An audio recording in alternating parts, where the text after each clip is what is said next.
Welcome to another episode of the Empowered Midlife. I am your host, Dr. Tracy. And listen, I have got an amazing guest today. She's amazing. Listen, we met a few years ago, and her story is just one of these stories that you have got to hear.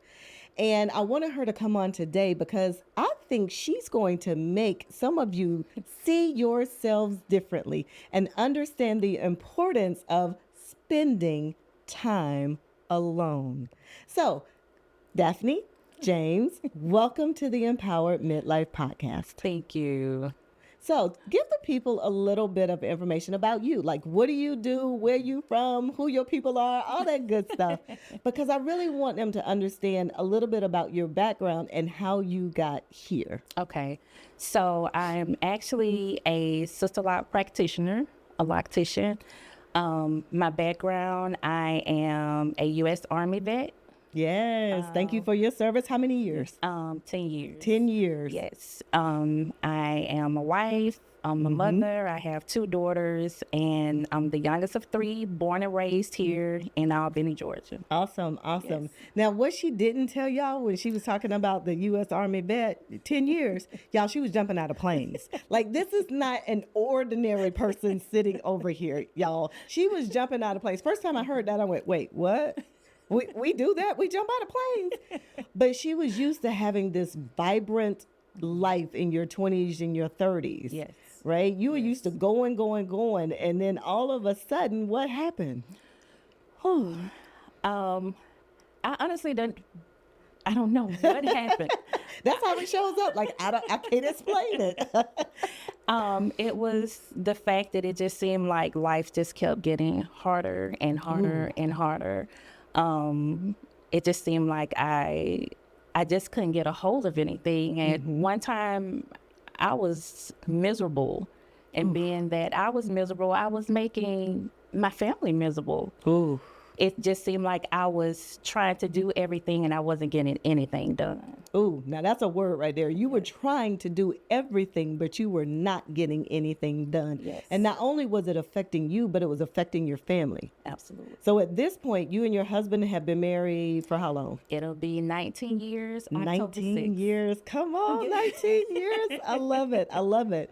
But when you started noticing this change in you, not being able to juggle all of your balls, because you were in school when you and I met. Yes. I think you were like your last few classes. Yes. Right. And then you were also working in a barbershop, getting those hours in Yes. so you can have your own salon. Yes. You have a daughter in her 20s. Her 30. Her She's 30. Ooh. Yes. In her 30s. So I'm telling my age. Yeah, in her 30s. And you had a student that's still in K-12. Yes. Yep. And a 16. husband that works shifts. Yes. So you were kind of juggling all of that. And life just going, hey, girl, hey, here I am. Yeah. And you notice, like, I'm not doing what I was normally able to do. I was able to keep all these balls in the air. And now some of these balls are getting pretty low to hitting the ground. Yes. So that's where we met each other. Yes. Yeah, you came in and there were some things that you wanted to see differently. Were you having any physical symptoms that you noticed? As far as I wasn't sleeping, just like I said, I was just constantly just irritable, tired all of the time. My patience was so short, as the young kids say. I was crashing out. Oh, you were crashing. Yes. And at the time, I think it was just to the point like I just couldn't hold it together. And I started feeling like a failure. Oh, my God. Because, just like I said, I held all of this together in my 30s and my 20s, and here it is. It seemed like the older you get, it seemed like you should have everything together. And I felt as if because I didn't have it together, that I was failing myself, I was failing my family, and I just didn't know which way to turn. Oh, my goodness. Yeah. So here's a woman who was jumping out of planes, because we don't generally do that.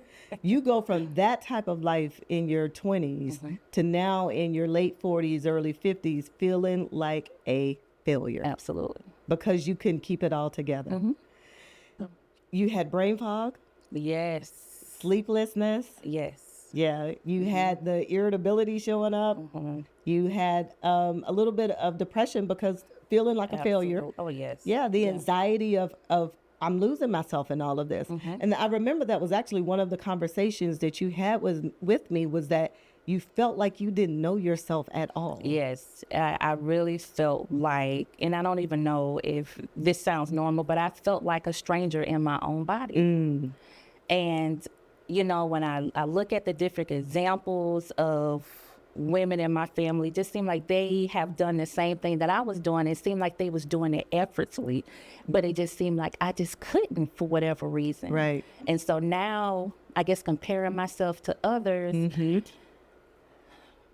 it was a battle. It was. Yeah. It was. I remember one of the conversations when we talked about you not feeling like yourself and you feeling like a failure.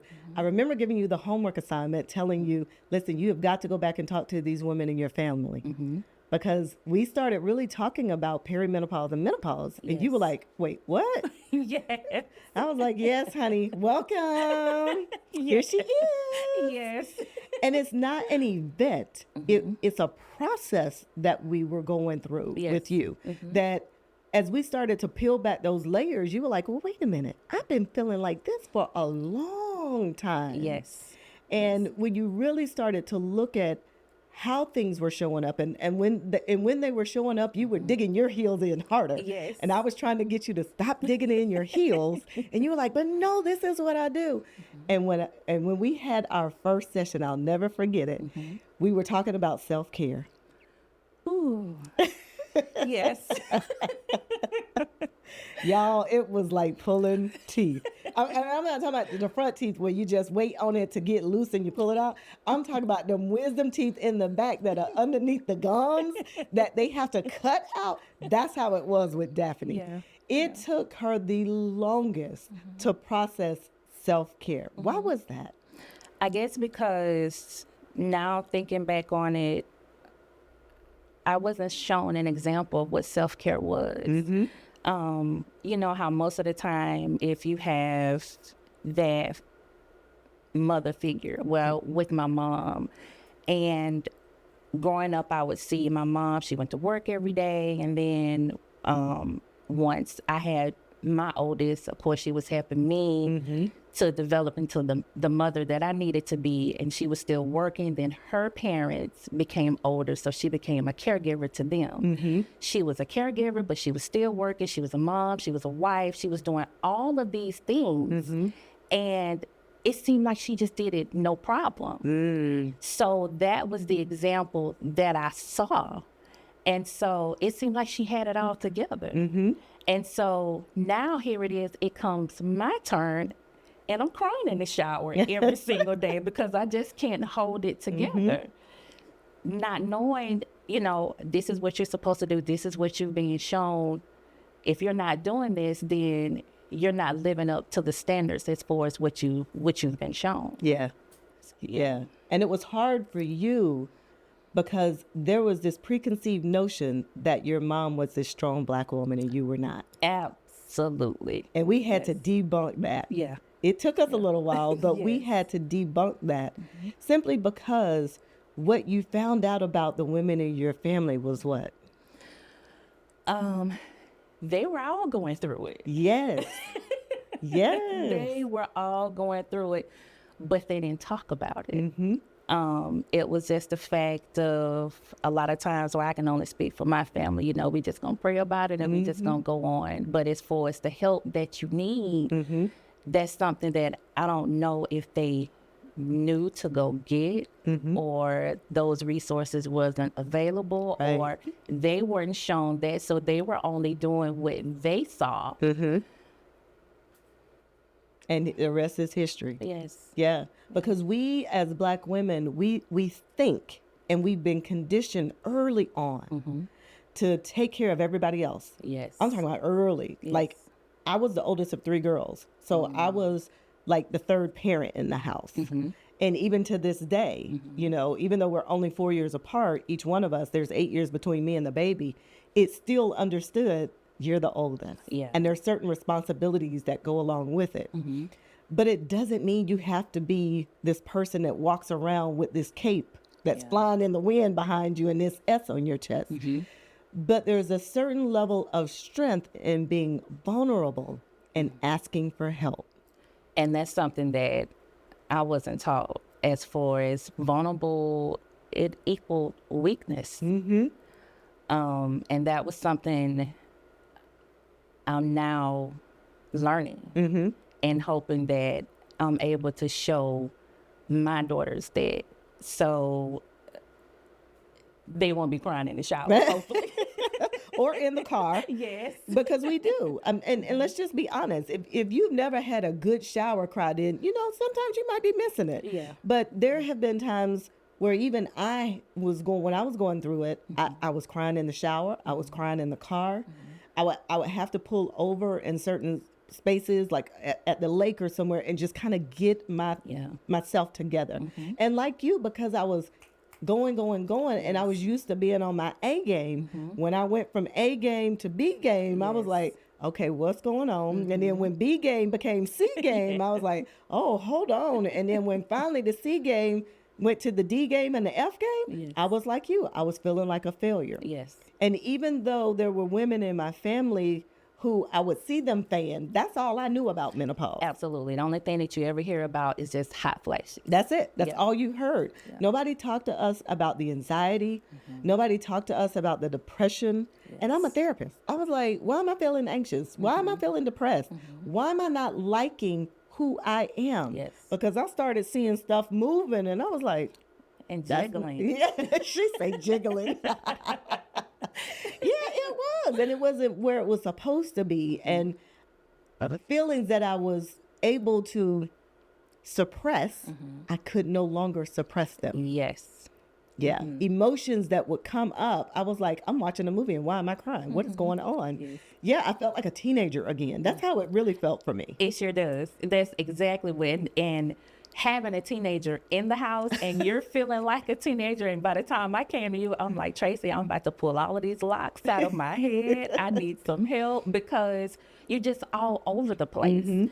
And so once I started learning what was happening to me, then I started re-rolling the tape back of my childhood, and I'm like, my mom was crashing out a whole lot, not knowing. And even when I went to her to talk to her about it, because of course some women really, they don't know what they're going through menopause, right? And a procedure, my mom had it through her.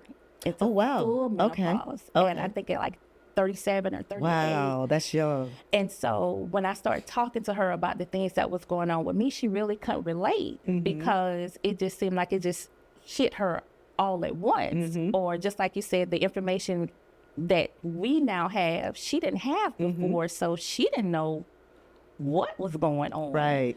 So that's when it was like the aha moment, like, Mom, my daughter, hopefully she don't see this, but Mom didn't have it together, and I was just like, okay. And I started becoming, I guess, more, I don't know the word that I'm trying to use, but it was the fact that I was just like, okay, you're not a failure. Yeah. This is just something that you're going to have to go through. Yeah.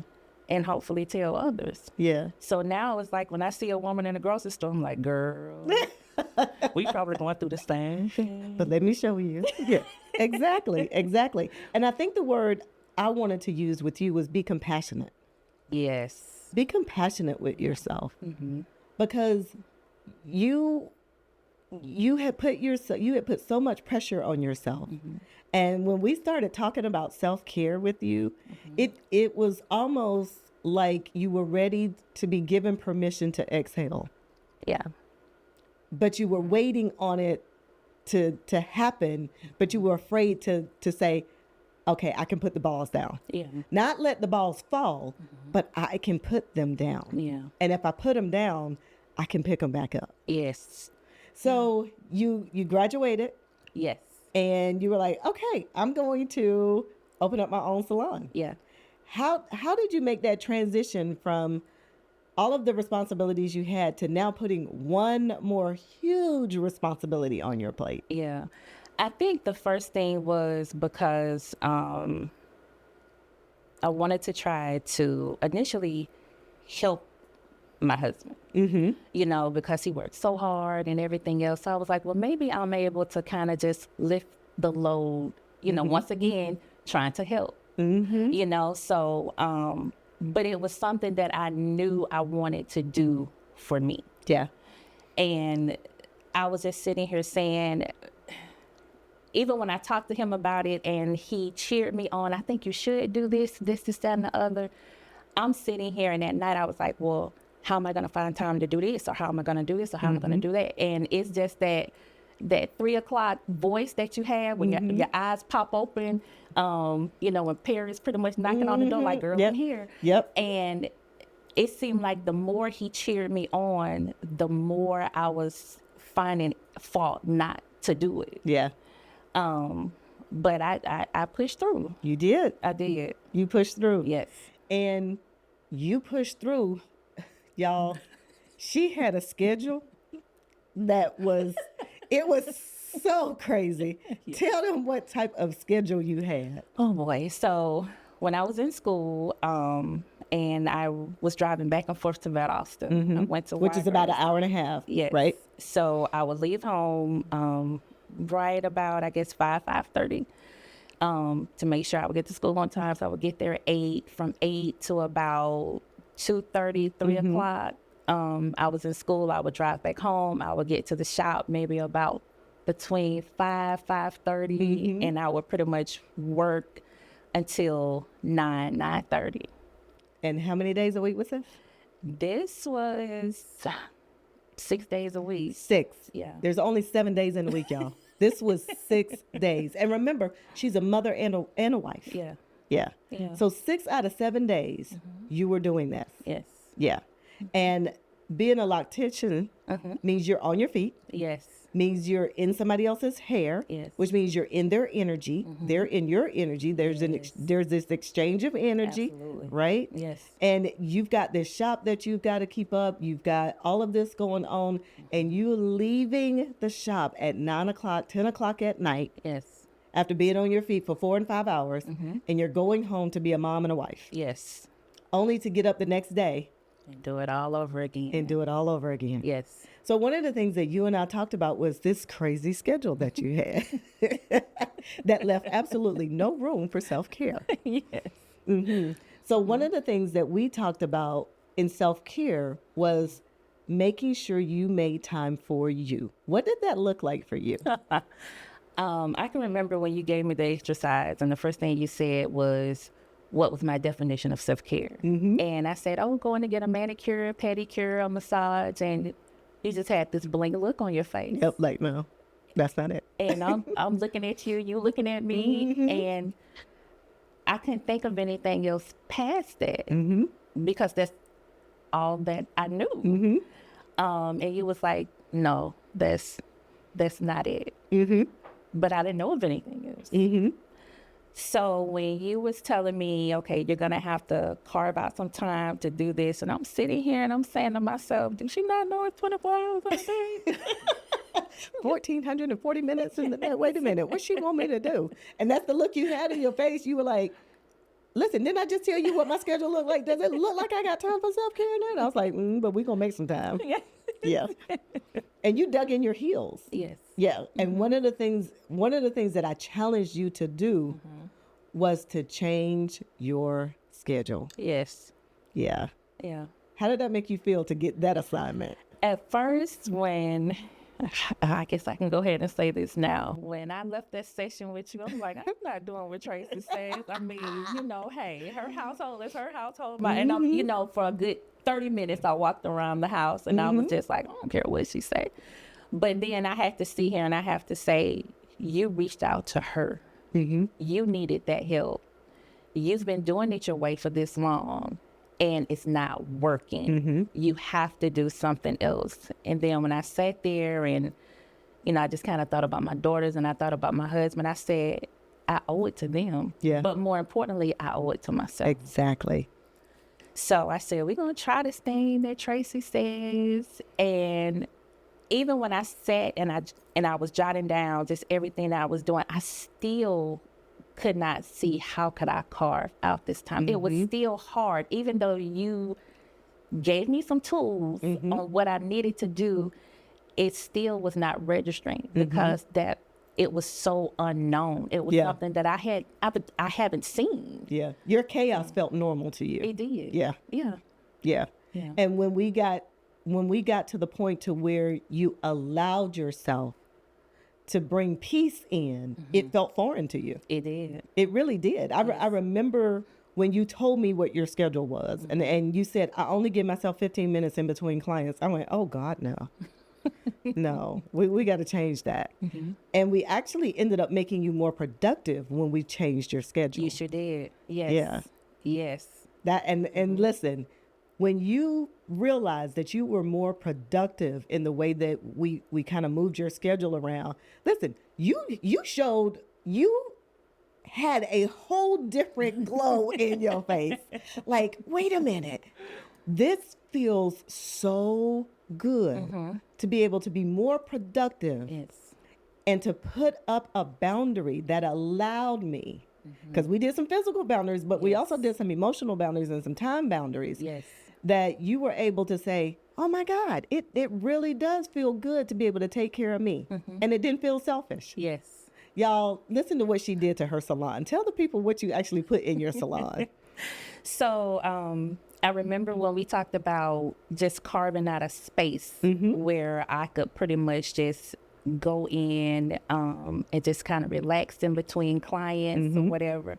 And before, I was trying to maximize my space to pretty much just service the clients as much as I could. Right. And after I started doing the work, or we started doing the work, I just changed the whole room. Changed the whole room. I mean, we got sofa, we got a lazy boy, we have a small water fountain that's in the inside, and it just became my space. Yeah. Even to the point that I would tell my husband, hey, I need to go clean up the shop. And I would just go to the salon and just sit in the lazy boy. We're going to cut that part out, y'all. But it just felt like it was just something I had just never felt before. Yeah, giving yourself that time during the day. But not only did you do that, but you do something every morning now. Yes. And she blamed me for this, y'all. She actually blamed me for this. What do you do every morning now? So when you were first telling me about self-care and you was telling me about walking, and it's to the point that I started walking and, pretty much I listen to a podcast, I listen to a sermon, or I have a 16-year-old, so sometimes I walk in silence. That part. I'm talking to the Lord. And it was just at the point that I just felt that peace. It was just to the point that I was just giving myself that me time, that self-care that I needed. And my husband started noticing. And so I was getting ready to walk because, he works from 3 to 11. So in the morning, he was like, well, hey, babe, I'll go with you today. And I was like, And I said, well, Tracy said. See how she blamed me on that one, y'all? Tracy said that I need to walk by myself. But then I said, okay, well, I'll let him walk with me and then I walk later on that evening to make sure that I got that time. Yeah. Because I just didn't want to cheat myself. Yeah. And I've been doing it every morning. I know my oldest, she lives in Pensacola. She came home to visit, and I have 2 grandpups. And so everybody wanted to walk as a family. Okay. And I'm sitting here and I'm You're trying to figure out how to get out of it. I'm trying to get out of it. So, everybody went walking. My 2 daughters was in front of me and my husband, we were in the back. And the whole time that I was sitting here and I was thinking, I was like, well, if we could finish in time, maybe I could sneak off and I could still do that walk by myself. Still enjoy family, but I still needed that time for me, even though I was glad that we all walked as a family. And it's just making myself that priority and not feeling guilty about it. Yes. So I love Yeah. that. Making myself a priority and not feeling guilty about it. Yes. So, how are your relationships now? When I tell you, I still have a 16-year-old. Yeah. But, God bless you. Yeah. But when my oldest, that when she sits here and she say, Mom, I see the change. You know, honestly, I see the change, the conversations we have, because like I say, she's 30. Yeah. And one of the things where they talked about perimenopause, as far as with African American women, we go through it early. We go through it early. Our symptoms are more intense and we Yes. stay in it longer. Yes. Yeah. And so I'm constantly, because now I'm trying to, the thing, just like I said, when I saw what my mom is constantly going, that's what she's doing now, that she's working on her master's and she's constantly going. So when I'm talking to her and I'm constantly saying, look, you're going to have to slow down. Yeah. You're going to have to do some type of self-care. She's like, who is this woman and what did you do with my mom? And it's the fact that even my husband say, I see the change in Yes. you. You know, it's the fact that even with my 16-year-old, I mean, boy, you know, we were constantly be like that, but it's to the point now that I can even have more patience with her because I done took care of me. So now that I can take care of them. Yes. Compared to before, I was giving everybody anything and it was absolutely nothing left for me. Yes. So I am so happy to see that you were able to see yourself as this really, really important person. yes. And you did the work. That was the thing. You trusted yourself enough to do the work, to put yourself first, and realizing that putting yourself first didn't take away from everybody else. Right. It made it better. Absolutely. It made it better. And you were able to actually have more clients, Yes. stretch your schedule out that allowed you to spend more time with yourself, Yes. on yourself, for yourself. Yes. You became more productive in all of this. And to the point that you recently had a procedure. Yes. And because you were so peaceful and healthy going in, that the procedure was a success. It was. Yes. And you were able to really tap into your own healing as you went through the whole thing. Yes. Amazing. Yes. Before, when they was telling me I needed to have the procedure done, and I found every excuse not to. Even to the point that, you know, when I was talking to my husband about it, I was like, I can't leave my clients for that long, or I can't do this, or I can't do that. And I can remember I even text you and say, hey, you know, I had the procedure done. I'm resting well. Thank you so much for it. And when I tell you now, I feel so amazing now. I love it. Yes. I love it. I love it. I love it. Well, I am so glad that you decided to come on and share your story today. Thank you for accepting the invitation, because I wanted women to hear that it's not selfish to put yourself first, that putting yourself first actually allows you to show up better for you and for everybody else. Yes. And so you are the poster girl for that. And I was like, you know what? The world has got to hear Daffenee's story because you went from this life that jumping out of planes. I can't say that enough. Like what? From jumping out of planes to feeling like a failure. Absolutely. And now here you are, the poster woman for what self-care looks like. Yes. So thank you, Daffenee, for coming on. I appreciate you. I appreciate you. Thank you so much. Y'all, that is another episode of the Empowered Midlife. Daffenee made a decision that self-care was not selfish. She put herself first. And as a result, she is the poster child of what self-care looks like. So if you are ready to do the same thing, let's have a conversation about how you can live an empowered midlife. Until the next episode, I'm Dr. T.